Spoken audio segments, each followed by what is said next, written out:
Alexander and the Wind-Up Mouse by Lionni.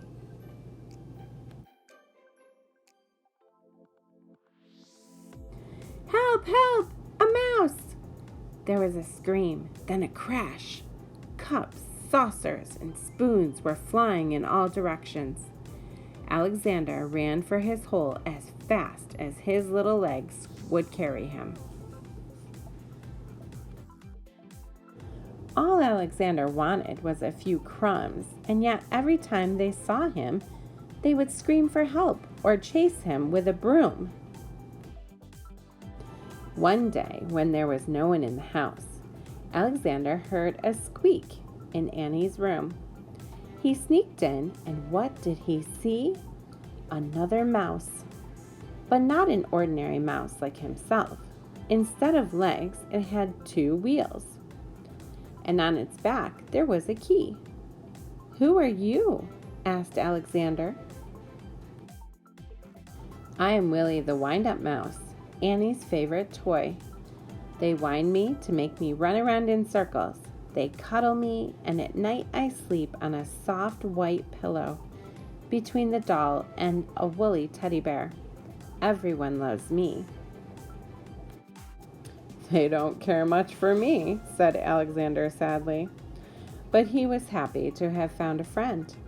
"Let's go to the kitchen and look for crumbs," he said. "Oh, I can't," said Willie. "I can only move when they wind me. But I don't mind.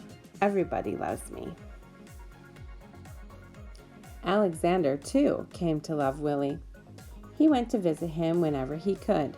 He told him of his adventures with brooms, flying saucers, and mouse traps. Willie talked about the penguin, the woolly bear, and mostly about Annie. The 2 friends spent many happy hours together.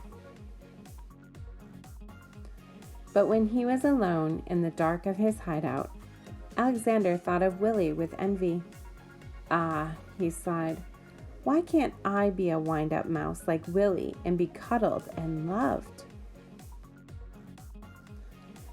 One day, Willie told a strange story.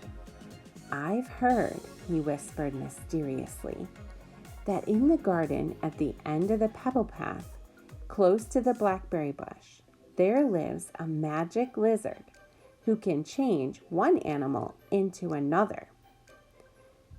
"Do you mean," said Alexander, "that he could change me into a wind-up mouse like you?" That very afternoon, Alexander went into the garden and ran to the end of the path. "Lizard, lizard," he whispered, and suddenly there stood before him, full of the colors of flowers and butterflies, a large lizard. "Is it true that you could change me into a wind-up mouse?" asked Alexander in a quivering voice. "When the moon is round," said the lizard, "bring me a purple pebble." For days and days, Alexander searched the garden for a purple pebble, in vain. He found yellow pebbles and blue pebbles and green pebbles, but not one tiny purple pebble. At last, tired and hungry, he returned to the house.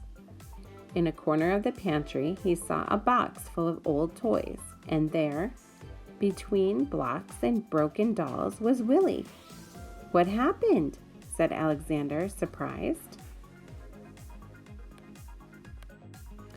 Willie told him a sad story. It had been Annie's birthday. There had been a party and everyone had brought a gift. "The next day," Willie sighed, "many of the old toys were dumped in this box. We will all be thrown away." Alexander was almost in tears. Poor Willie," he thought. But then, suddenly, something caught his eye. Could it really be? Yes, it was. It was a little purple pebble. All excited, he ran to the garden. the precious pebble tight in his arms. There was a full moon. Out of breath, Alexander stopped near the blackberry bush. "Lizard, lizard, in the bush," he called quickly. The leaves rustled, and there stood the lizard. "The moon is round, the pebble found," said the lizard. "Who or what do you wish to be?" "I want to be—" Alexander stopped. Then suddenly he said, "Lizard, lizard, could you change Willie into a mouse like me?" The lizard blinked. There was a blinding light, and then all was quiet. The purple pebble was gone. Alexander ran back to the house as fast as he could. The box was there, but alas, it was empty. Too late, he thought, and with a heavy heart, he went to his hole in the baseboard. Something squeaked. Cautiously, Alexander moved closer to the hole. There was a mouse inside. "Who are you?" said Alexander, a little frightened. "My name is Willie," said the mouse. "Willie!" cried Alexander. The lizard did it!" He hugged Willie, and then they ran to the garden path. And there they danced until dawn.